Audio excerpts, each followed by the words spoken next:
year. Today marks 5 years since the January 6th attack on the U.S. Capitol. A mob of supporters of President Trump violently stormed the building and injured approximately 140 police officers. President Trump issued mass pardons to the rioters on his first day in office. NPR's Tom Dreisbach reports police officers who were assaulted that day say they are still dealing with trauma. Washington, D.C. police officer Daniel Hodges was repeatedly attacked on January 6, 2021. Rioters punched him, kicked him, tried to gouge out his eyes, and then crushed him in a metal door. President Trump gave all of the people who assaulted Hodges full pardons. Hodges says that only adds to the damage done on January 6th. I can't draw a straight line between this and the 6th, but I've been diagnosed with major depressive disorder, anxiety adjustment disorder, and PTSD symptoms. Hodges told NPR he will keep speaking out about the insurrection to try to preserve an accurate account of what happened that day. Tom Dreisbach, NPR News. Residents of Caracas reported heavy gunfire last night just around Venezuela's presidential palace. NPR's Ada Peralta reports it appears to stem from confusion. On social media, videos from Caracas showed men with rifles trading fire on the streets. From their balconies, residents saw what appeared to be anti-aircraft fire streaking through the air. The government's information ministry told the Spanish news agency EFE that the gunfire was to dissuade drones overflying Miraflores, the presidential palace. The violence surfaced fears that there might be a struggle for power following the U.S. capture of President Nicolás Maduro. But earlier in the day, Venezuela's Vice President Delcy Rodriguez was sworn in as acting president. The Minister of Defense, Vladimir Padrino, also said the Venezuelan armed forces are firmly behind Rodriguez. Ada Peralta, NPR News, Cúcuta, Colombia. At a federal courthouse in New York yesterday, Venezuelan President Maduro and First Lady Flores pleaded not guilty to drug trafficking, weapons, and other charges in the U.S. This is NPR News. Support for NPR comes from NPR stations. Other contributors include Lilly Endowment, a private foundation supporting NPR's coverage of religion and spirituality, and Jarl and Pamela Mohn, focusing on civil liberties, foster youth, public radio, and the arts. You're listening to WUSF 89.7. I'm Craig Kopp. Governor Ron DeSantis held his first news conference of the new year on Monday, where he focused on immigration, one of his signature issues. He says a statewide enforcement effort called Operation Tidal Wave has now led to the arrests of more than 10,000 people he says were in the U.S. illegally. He says the majority had prior criminal arrests or convictions. Although you don't have to have committed a crime to be subject to immigration enforcement. If you've come illegally, that is the offense. And so, of course, people can enforce the law. The governor says a detention center in Baker County called Deportation Depot has deported nearly 3,000 detainees on 93 flights since it opened in September. Democrats have repeatedly criticized the administration's expansive immigration actions. A judge is rejecting a lawsuit filed by 5 Democratic lawmakers who sought access to the Everglades Immigration Detention Center. The judge agreed with state officials in Friday's ruling. He said laws about access to state prisons and local jails do not apply to the facility dubbed Alligator Alcatraz. The lawmakers, including Representative Michelle Rayner of St. Petersburg, filed the suit after being turned away in July during an unannounced visit.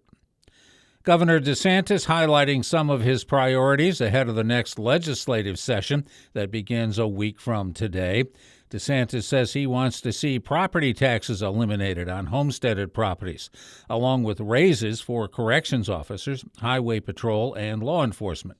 And when it comes to parental rights, he wants to see more protection for kids and parents when it comes to AI. Want to make sure we're protecting parents and kids, especially from the AI. Some of the stuff that's happening is not good for young people, not good for families. The governor previously called for an AI Bill of Rights that would include protections for young people who may interact with AI chatbots. I'm Craig Kopp, WUSF 89.7 News. You're listening to WUSF 89.7, your spot for local news you can trust. You hear from community leaders about what's going on where you live, and you get perspectives from other people about how they're living too. You can also share your views on Florida Matters, live and local, Monday through Thursday at noon, the Florida Roundup, Fridays at noon, and anytime on the Your Voices section of WUSF.org. You're listening to Florida Matters Live and Local, sponsored by Badawi Law. I'm Cathy Carter, in for Matthew Petty. What is the first animal that comes to mind when you think of an endangered species?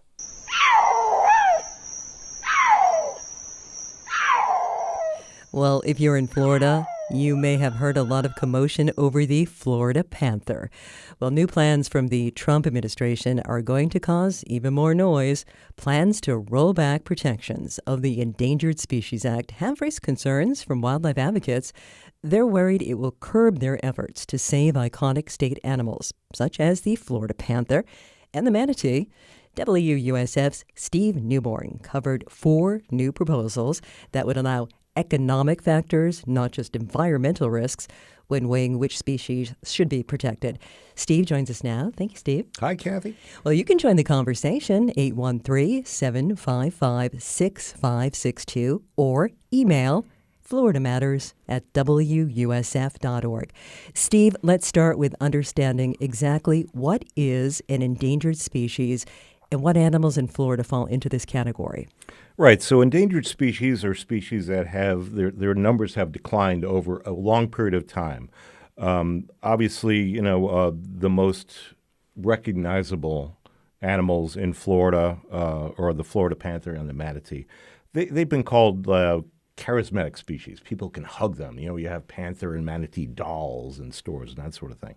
But there's also a bunch of little-known critters like the scrub jay and certain woodpeckers that only nest in longleaf pines, which are fast disappearing from our state.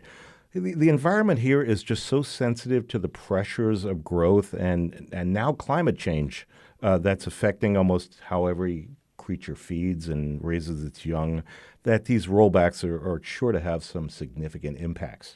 So how could these rollbacks from the Department of Interior affect panthers, manatees, and those other creatures you just mentioned?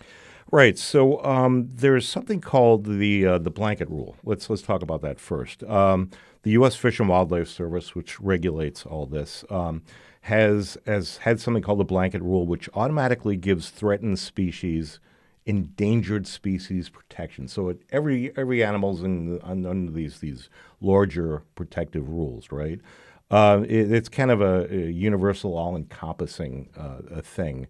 And what the revisions that have been proposed would do is take away that all-encompassing protection and tailor it for each species. So, one thing the Trump administration is touting is that, it's kind of a one-size-fits-all policy, right?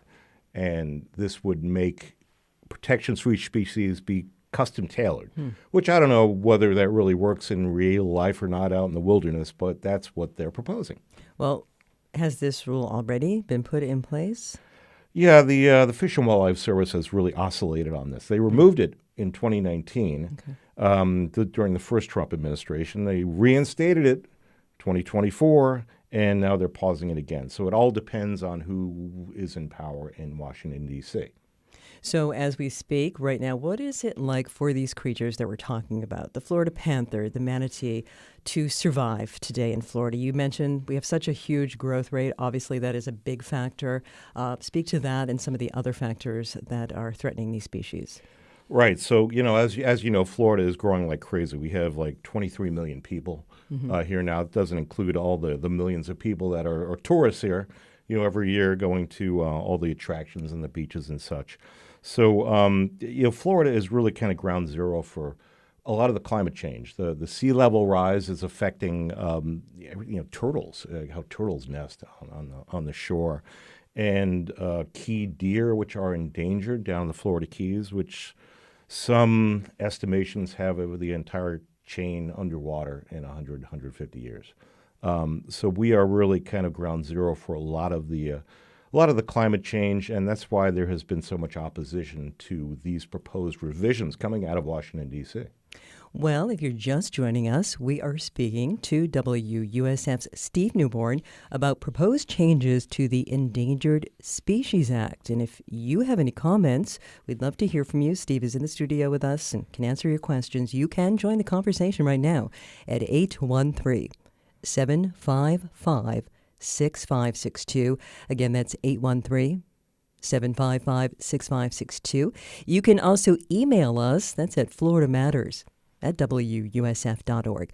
Well, Steve, in your reporting, you did speak with Jane Davenport. She's an attorney with Defenders of Wildlife, and she said there actually is some support for tweaking the act. But what we don't want you to do is to take a sledgehammer to it for the benefit of industry, whether it's big oil, big gas, big mining, big timber, big grazing, the industries that don't want to see species protections. So what else did Jane Davenport, again with Defenders of Wildlife, have to say about these proposed changes, Steve? Right. So one of the biggest changes in this is how you can take economic factors into consideration when deciding how much protections something like the Florida panther should do. And I'm going to use two examples. First, the Florida panther. There's only about 200, if that many, and mostly in South Florida in the Everglades. They were reintroduced here from Texas back in the 1970s and are just starting to take off now. But what this would allow, it would allow developments to be put in place piecemeal.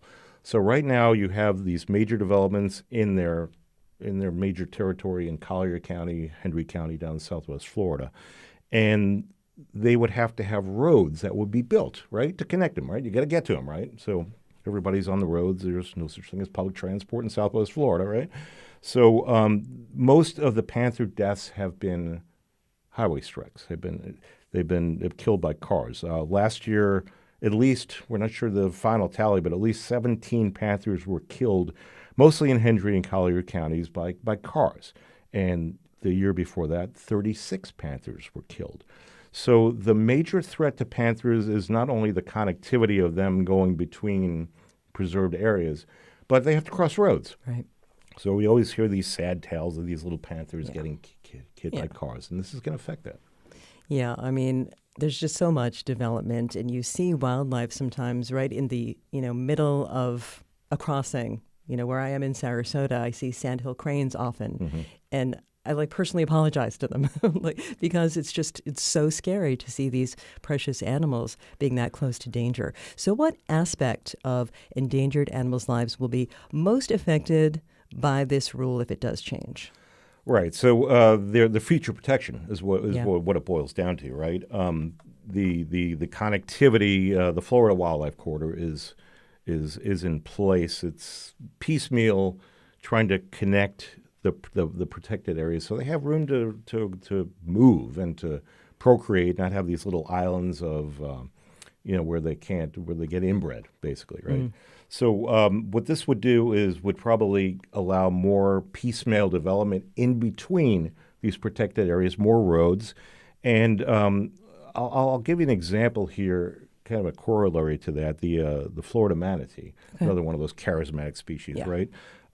We all see them and love them, and in the cold weather, they come to all the springs here.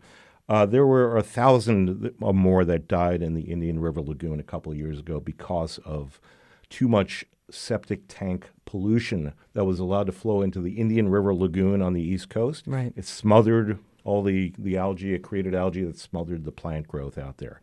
And what these changes would allow is it doesn't allow you to take into consideration the holistic effect, all those cumulative effects of all those septic tanks. So we just look at one development. It's like, okay, they're not going to do much here, so let's go ahead and you could shoehorn into that property here. You could shoehorn into that property there. And pretty soon, you got a major problem on your hands. But this would not allow you to take that bigger picture approach. Gotcha. If you're just joining us, we are speaking to WUSF's Steve Newborn about proposed changes to the Endangered Species Act. You can join the conversation at 813 755-6562. Feel free to email us as well. That is FloridaMatters@WUSF.org. So what else, Steve, can wildlife advocates do to protect these endangered creatures? Yeah, just keep speaking out. There is a dedicated core of environmentalists here in the state that are working to preserve the Florida Wildlife Corridor. That's a major big deal for species, especially like the panthers here. Talk to your local Congress people, keep the word out. And there was a 30-day comment period on this specific rule that just ended.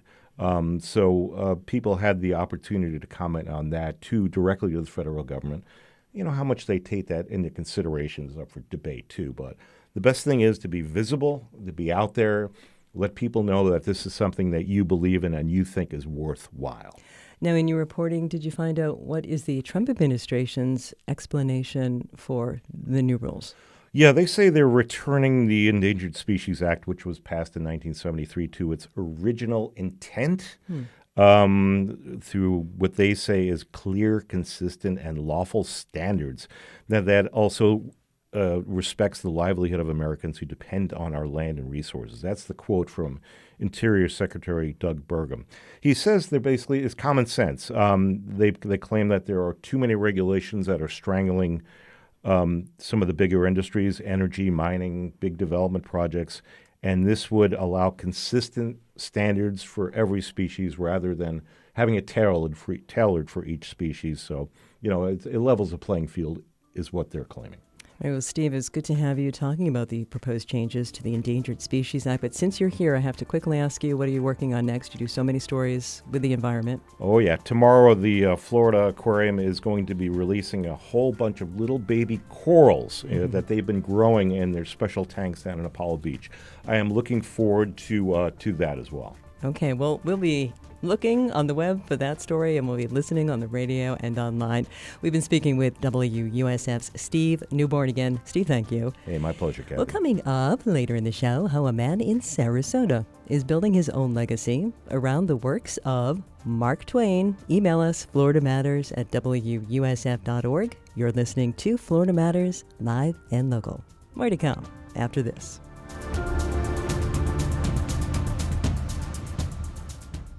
I'm Amy Tardif, your Florida editor. How do those in power affect you? The WUSF Your Florida team explains state policy and answers your questions on air, online, and on social media. Listener support powers WUSF. Funding also comes from AMSCOT, a state and federally regulated financial services provider. Proud supporters of NPR. Learn more about their services and their commitment to the communities they serve at amscot.com. On artsaccessflorida.org, we make content for you. DIYs, book recs, calendared events, and even local arts highlights can be found. You can also find it on our Instagram. Just search Arts Access FL. That's Arts AXISFL. We promise we're fun and kind of funny, so check us out. And thank you to our sponsor, Community Foundation, Tampa Bay. You are listening to Florida Matters live and local. We're broadcasting from the Doctors Lorraine Rubis and Neil Frankel studio. We're in WUSF in Tampa. Well, there is a good chance that you've heard of the writer Mark Twain. Did you know that he was born in Florida, Missouri? If you didn't, you also might know that in Sarasota, Mark Twain's legacy lives on in Alan Kitty's Mark Twain Society Troupe. After performing in a one-man show as Mark Twain in 1979, Alan Kitty committed to creating shows based on adaptations of the writer's stories, and he spent several decades performing in theaters as Twain himself. Alan joins us now to discuss how he turned a one-man show into his own theater society. Alan, thank you for joining us today. Thank you for having me. Well, if you are a Mark Twain fan and you want to weigh in, you can call 813-755-6562, or you can email us, FloridaMatters@WUSF.org. Well, Alan, in 1979, you were offered the part of Mark Twain in a one-man show in Harrisburg, Pennsylvania. Why did you say yes? And was this something you always had been interested in doing? The thing that I was most interested in doing was becoming a professional actor. I had been working in shows from the age of 6. I wrote my first play at the age of 12. Did you? It was the only thing I ever wanted to do. It was a long time coming. I had to wait until I was almost 30 years old to actually start. How it happened was the city of Harrisburg was funding a new performing arts center. And I knew the people who were involved in the process of fundraising, and they got in touch with me, and they had heard about my development of a particular show and invited me to do the show as the inaugural project of this new arts center. And why was this something you said yes to? Were you aware? Of course, everyone's aware of Mark Twain, but were you a fan? I read Huckleberry Finn and Tom Sawyer when I was 8 years old. I was so moved by those adventures as an 8-year-old that I, the following day, packed a small satchel and ran away from home. Did you? I got to the front porch and realized I didn't have any money and wouldn't get far. So I crept back into the house unnoticed. Oh, they didn't even notice you left with your satchel. Well, Ellen, so that's a great story, but how would you describe your connection now to Mark Twain after all these years of performing as the man? Ever since my parents took me to New York, we went to Washington Square Park in Greenwich Village. And I looked around the area and felt a connection instantly and decided as an 8-year-old child I was going to live there one day. And 22 years later, I moved in a half a block away.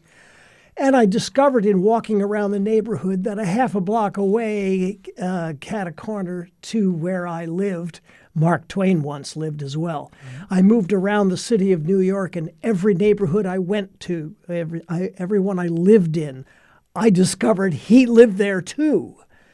And the coincidences just kept building and building over the years. And the connection kept increasing. And so it became my life's work. Well, we had that acting opportunity in Pennsylvania and all those things that happened in and around New York. Then how did you transform that into a theater troupe in Sarasota? Well, I moved to Sarasota in 2014.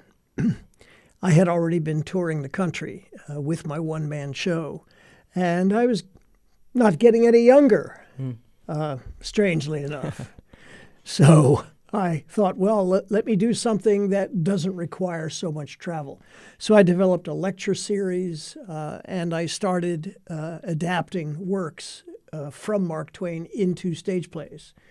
And then I realized I was going to run out of material, and I thought, what a wonderful place to have some kind of a permanent home for Mark Twain-based programs. And I like that because he is, if there is one person who connects the 19th century with the 21st century, it has to be Mark Twain.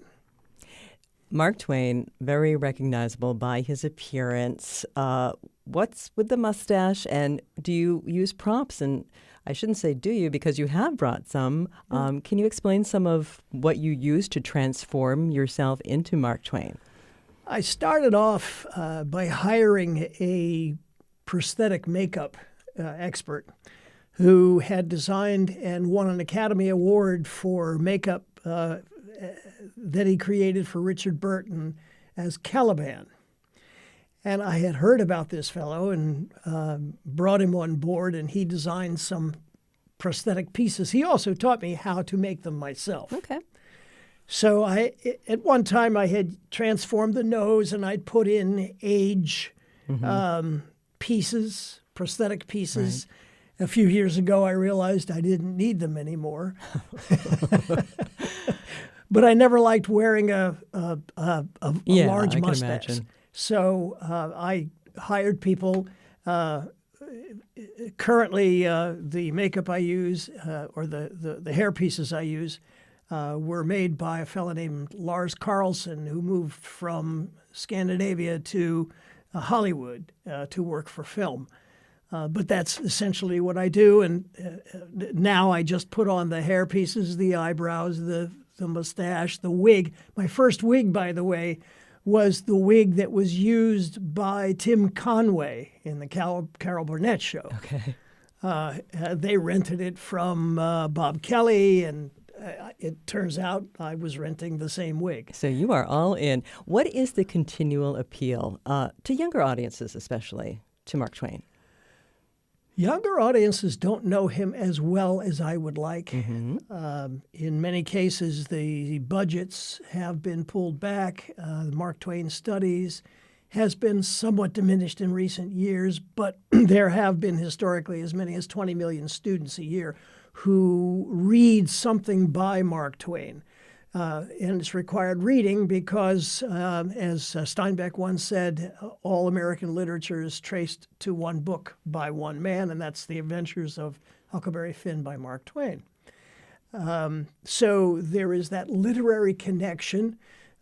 Interestingly enough, his book that particular book was banned in many places and has been probably the most banned book in America, initially by the Concord Library because it contained non-literary verbiage and grammar.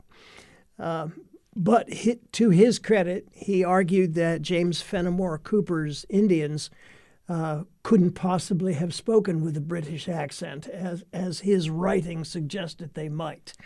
So he used the vernacular to exemplify actual language the way it is spoken. Okay, well, Alan, we have about 30 seconds left. So in the time, how can people see Mark Twain Society performances?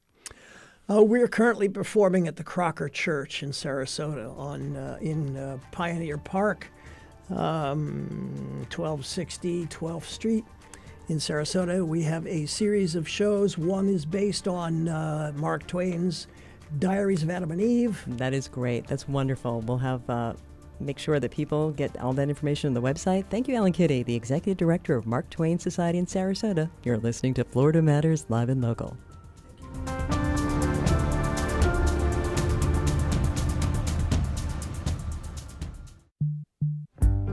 Marjorie Taylor Greene, once one of Trump's most loyal supporters, now labeled a traitor by him, is resigning from Congress. On the next Fresh Air, we talk with New Yorker staff writer Charles Bethea. He's written a profile on Greene. Join us.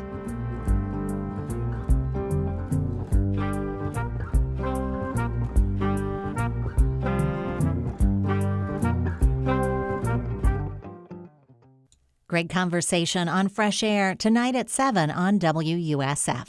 Funding for WUSF comes from listeners like you, and also Badawi Law, offering legal services in personal injury, immigration, and auto accidents, with offices in Tampa, Florida. Office information and practice details at BadawiLaw.com or learn more on Instagram at Badawi Law. Welcome back to Florida Matters Live and Local. I'm Cathy Carter. Artist Janet Eckelman creates large-scale aerial sculptures that blend art, architecture, and engineering. The unlikely materials she uses to create her works range from atomized water particles to engineered fiber, 15 times stronger than steel. And when the wind blows, or the light hits just the right way, her art transforms. Eckelman's flowing fiber sculptures have been installed throughout the world, including the temporarily closed Bending Arc at the St. Pete Pier. Now the Tampa-based artist is the subject of a mid-career retrospective at Sarasota Art Museum. Radical Softness offers a look at Eckelman's artistic evolution, tracing her journey from early explorations in drawing, painting, and textiles to the monumental netted sculptures that have transformed public spaces. I recently had the chance to chat with Janet Eckelman about the show and her career. We began our conversation by noting her unlikely path to becoming an artist. Eckelman was, after all, rejected by 7 art schools, and she even had a teacher tell her she should perhaps consider a different occupation. That is, in fact, completely true. I fell into my first art class because I'm a slow reader. I wanted one class that didn't have a big reading list and didn't require writing papers. So, that is the only reason why I took an art class the first time. But it really showed me what the life of an artist could be, the search of being on my own creative edge and having no one responsible for that except for me. And despite that dubious advice, you did decide to become an artist. Early in your career, you won a Fulbright scholarship to India. We know you now for your fiber art, but at this point you were painting. You had been commissioned by the U.S. Embassy to do some shows. Now, I understand that you arrived in India, but your materials didn't. And that began your journey with what we know you for today, your fiber art. Can you tell us that story? It was truly horrible because I was a young artist. This was my big break. Exhibition halls had been booked at museums all around the country, and all the pressure was on, and I had no materials. And the deadline kept getting closer and closer. I kept waiting for something to arrive, and finally I realized maybe it wasn't ever going to arrive. And I could either hit my head against the wall complaining about what wasn't there, or I could just look around me and embrace what was. And I was in the south of India, which is famous for bronze casting. And I had never made sculpture. So I thought, okay, I will apprentice to these bronze casters. And I'm, working away. And finally, it was only 8 weeks till the show was going to open. And I had only like a half dozen bronzes the size of my hand. And it was like, this is not going to work, these giant exhibitions. And I thought, well, I want to just extend those gestures large. And I started calculating how much money I would need to buy the raw material, just the bronze. And I just didn't have it. And every day I would take a walk on the beach and I would watch the fishermen just to get exercise. And I'd watch the fishermen at the end of their workday. They were weaving their nets with knotted twine and they were sort of folding them into mounds on the sand. And suddenly I looked at that and I thought, I can't afford bronze. Look at that. That's volumetric form without heavy, expensive, solid material. And so I reached out to the fishermen and they taught me how to make knots. And I started working with them. I took those bronzes, drilled holes in the bottom of them, and then made these knotted sculptures that just continued on and on. And then I could fold them up afterwards because, in fact, I didn't have a shipping budget. So they had to all fold into one crate. So that's how I became a sculptor, really by mishap. And how did it come to be that you earned your first commission? Well, my first major commission was from the European Union in Porto, Portugal. And honestly, it was a big shock. I had done a temporary work in Spain for the largest art fair in Europe called Arco. And it was I had made it by hand with 7 families of fishermen in India. It was very low budget and simple. And I laced it into the railing in Madrid of this major exhibition hall. But it was a really temporary, handmade, not engineered piece.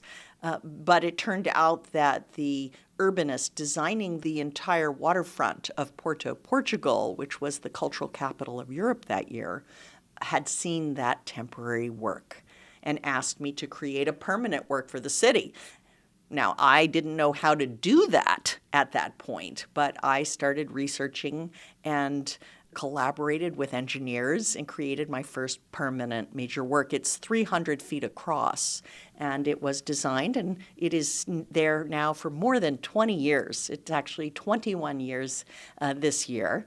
It is now the symbol of that city. If you go to the big soccer stadium, there's a silhouette of it as the logo for the city. So who knew? The title of the sculpture is She Changes. And here at the Sarasota Art Museum, you can see the design process and the finished work as it evolves on the video screen, and maquettes and models. All of the physical analog ways that I develop the work are shown here in their own right as sculptural objects.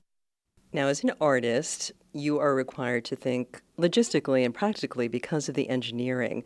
So how do you keep that separate from your creative vision, or is it separate?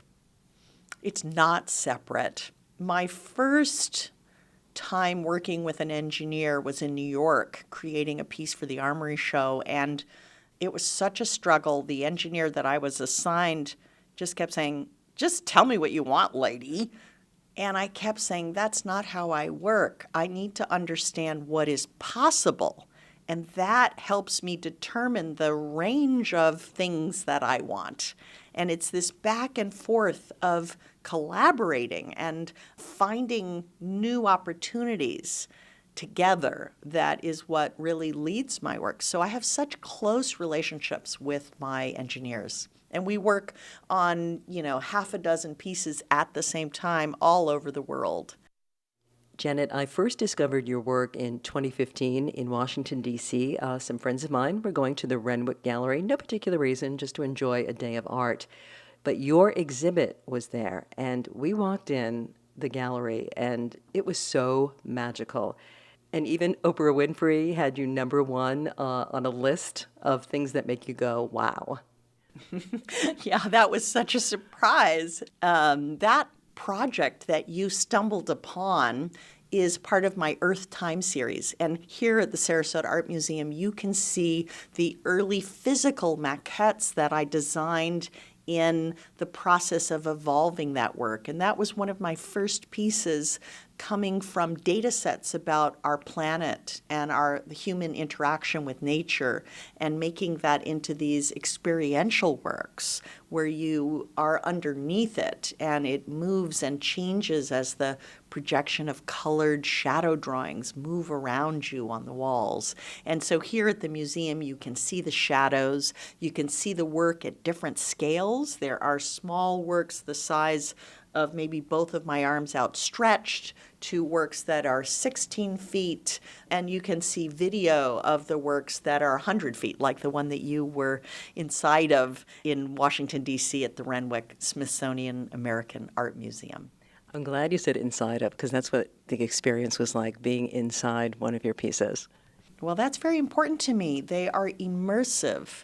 I don't think of sculpture as an object that you look at. For me, it's something you can get lost in. That's what I want myself as an art experience, so that's what I want to give you. And Janet, at Sarasota Art Museum for your show, something that we've never seen before that has to do with photography. I think it's cyanotopes? Cyanotypes. Thank you. It's very new for me, but in fact, it's one of the oldest forms of photography. It's a direct exposure of sunlight onto a light-sensitized paper. And it's the first time I'm able to share work using the three-dimensional models in the computer. So maybe I should step back a minute. In my work, now that I build sculpture at the scale of buildings, I have to create very accurate three-dimensional models. This required my studio to commission computer scientists around the world, because this turns out to be non-trivial, to model how each piece of twine and knot exists in three-dimensional space, how they change with gravity and with wind. So this has taken more than a dozen years, and as an artist, I never expected to have to be like a technology entrepreneur, but it turns out I have. So those models have never been visible to the public before. And also my friends complain a lot that I make really large art that maybe a city can commission, but that people can't really have in their homes. And so that pushed me to think about what I could create that was the size that could fit in your home. And so I created this new series. It's the world premiere of cyanotypes, which are created from the digital reality of my work. And then I turn that into a full-size negative, and I soak paper into a photo emulsion and then expose it with sunlight. And so it's a blue and white photo. So here you get to see this nature that is completely created digitally, so in this sort of unreal world, becomes real through one of the oldest photography processes. So I'm very excited. I can really share the work much more broadly. Now, the name of the show and a new book you have is called Radical Softness. Tell us about that. My works gain their strength not from like the brute strength of steel. Their strength is through an ability to be soft, to adapt, to be resilient. They move and change, let the wind move through them. So it is a radical idea that we can build the world differently. And the way that I have learned to do this is by using materials that are newly engineered. For example, my twines, my ropes, they use a fiber that is 15 times stronger than steel. It's what NASA uses in space to tether the Mars rover. So they look soft, they look delicate, they look ordinary, but they're fiercely strong. And so I think that, as a way of being in the world today, is radical. Okay. Well, Janet, before I let you go, I'd like to ask you a question about a sculpture of yours that was at the St. Pete Pier. It came down after the hurricane. The city of St. Petersburg had commissioned that work. It's called Bending Arc. What's going on with Bending Arc now? Well, I'm glad that I have good news to share. They are hoping to get it refurbished and back within 6 months. So fingers crossed, I hope you'll get to see it again soon. I do want to clarify what happened. The city hired a national engineering firm, Stantec, to analyze what happened during the hurricane, and the report, which is public record, showed that my sculpture was properly engineered and there was no fault at all with the sculpture, that the cause was the lashings that connected my sculpture to the structural ropes above it. The city hired a contractor, and basically they didn't follow the instructions, and they used substandard materials and a quicker, faster method that, when the hurricane hit, didn't survive. So it really was just a separation of the net sculpture from that structure. So it is repairable. They are on it, and hopefully it will get back for the public to enjoy very, very soon. Well, that's wonderful. It really became part of the city. So while we wait for that, we have an opportunity to see your work at Sarasota Art Museum. The show is called Radical Softness, on view now. Janet, thank you so much for spending time with us. This was a pleasure, Cathy. And the exhibit runs through April 26th. You can join a curator's tour of the Janet Eckelman Show next Monday, January 12th at Sarasota Art Museum. Well, coming up on Florida Matters, live and local, the sport of dragon boat racing and its unlikely connection to breast cancer survivors. When we're in sync, you can almost close your eyes and just feel the boat gliding through the water. And it really is such a powerful, energizing feel of all of us paddling together. We will chat with two members of Survivors in Sync, a dragon boat team based in Sarasota. Okay, I want to do a little bit of technique, starting in position 4, keeping your arms set. Your top hand is at the shoulder of the person in front of you. That is just ahead on Florida Matters, live and local. More to come after this.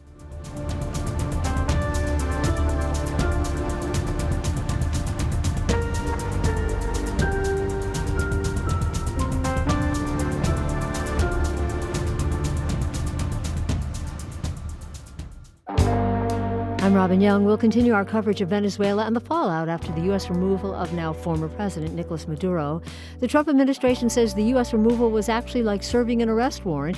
Others are questioning the legality. Venezuelans are jubilant, but also have great trepidation. Who's running the country? Next time, Here and Now.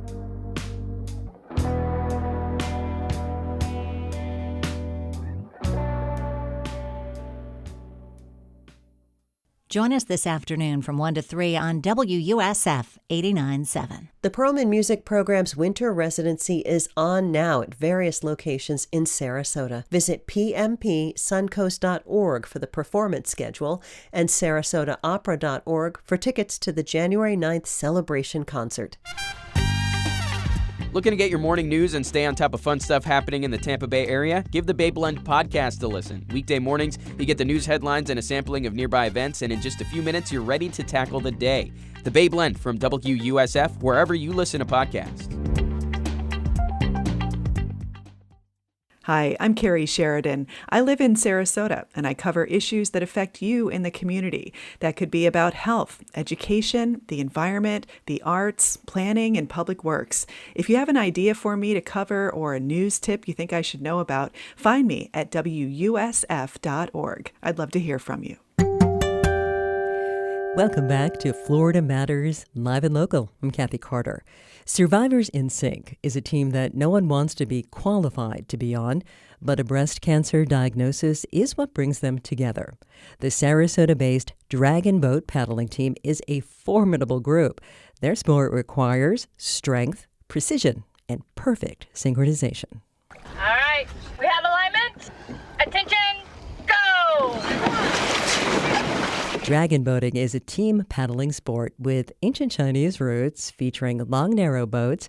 Unlike rowing, dragon boat paddling involves driving the paddle down and pulling it back. That requires core strength and coordination. Breast cancer survivor dragon boating gained popularity in the late 1990s when a Canadian doctor tested a theory that the sport's long arc of upper body movement could prevent breast cancer survivors from developing lymphedema, which is a swelling of the body that can result after cancer treatment. The paddling is part of the healing.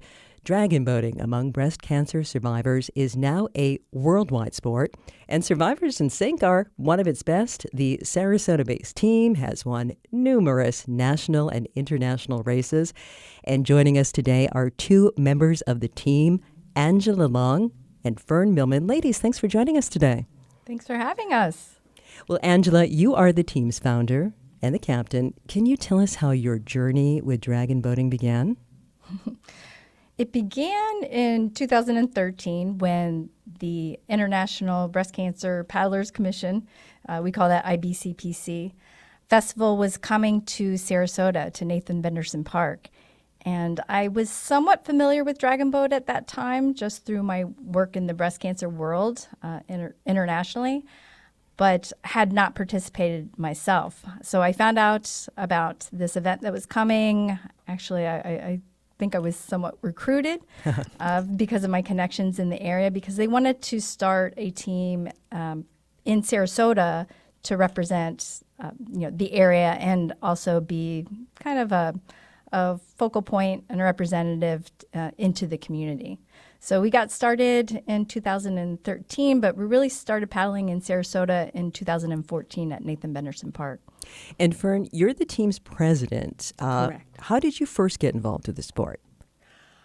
It's kind of odd, but I was at a Susan G. Komen walk up in Georgia, and I had passed their booth and was talking to them, and it sounded very interesting. However, the trip from my house was way too long for me to be part of that team. After that, I moved to Florida.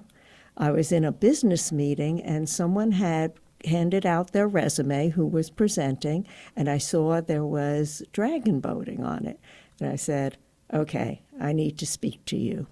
This was early 2014, and I went with her to a practice, and that was it. I was hooked.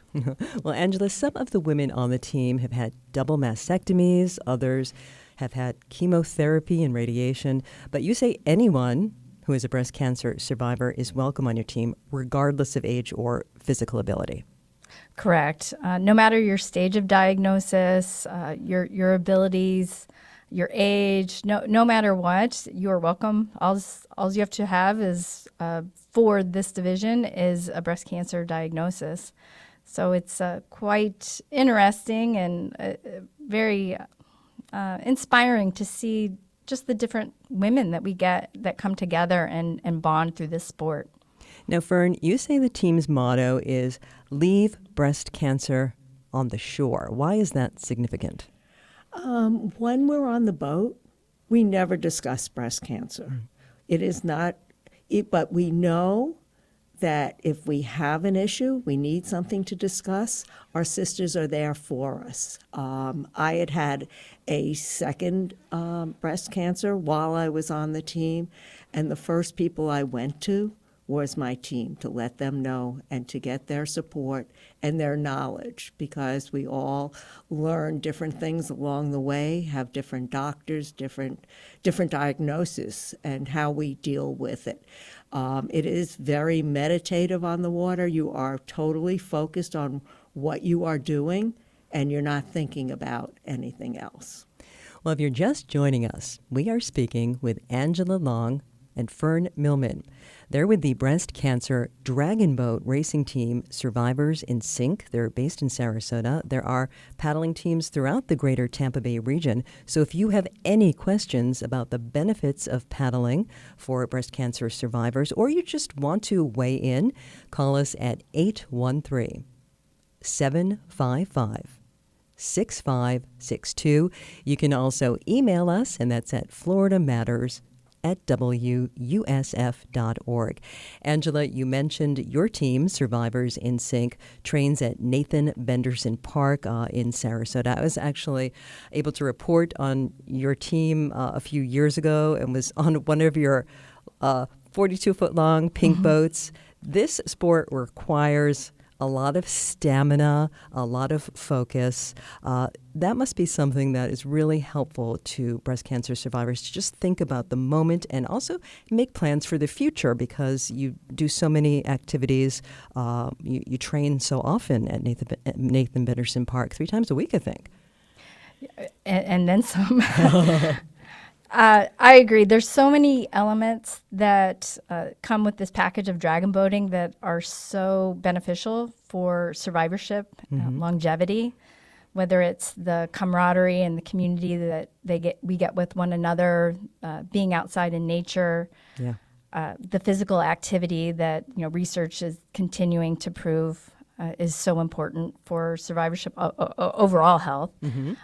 But I think one of the biggest things, too, is just having something to shoot for, something to train for, something to look forward to. It's an element of hope that I think has really made a big difference in all of the team members' lives. Well, Angela, you, as we said, are the team's captain, and you said you like to have things to look forward to and train for, because you do so many paddling contests around the United States and the world. In fact, Survivors in Sync took gold in the United States Dragon Boat Federation Club Crew National Championships just a few months ago in October. Congratulations. Thank you. Tell us about that experience, Angela. Well, this experience was a little different because of it was the national championships, because the World Championship is overlapping with the next IBCPC festival, which is taking place in France. It looked a little bit differently. It was still rewarding, but unfortunately we didn't get quite as much competition as we have in the past. I'll be completely honest. But we've won our national championships before, and I see us doing it again. It was we're a strong team, but we're really right at this point. We're training for the next festival, which is going to be in France. For all breast cancer survivors, and that is going to be at the end of August. Unfortunately, the berth that we won for nationals is overlapping with that same race, so we won't be able to, shoot for the World Championships. But I guess. Oh dear, you have to go to France instead. That's right. That's right. Well, Fern, it must really be a shock to the system, right, when a person receives a breast cancer diagnosis. Survivors in Sync, as you've said, it's not a support group. You are athletes. But I imagine the bond you all share is really a big part of your success on the water, Fern. We are a very close-knit team. But as I tell people, we are very close, but we're always accepting of new members and take them right into the fold. Never feel like an out. That, I'm the new guy, I'm out. No, You're all part of the team. And it is the camaraderie that also keeps you going. People come out at first, and obviously a lot of people have frustrations at first. It's, learning how to do everything. But it's building those bonds that keeps them going and keeps us coming no matter what. It's, like, oh my gosh, it's going to be 45 degrees in the morning. No, we'll get up and do it. It keeps everybody together.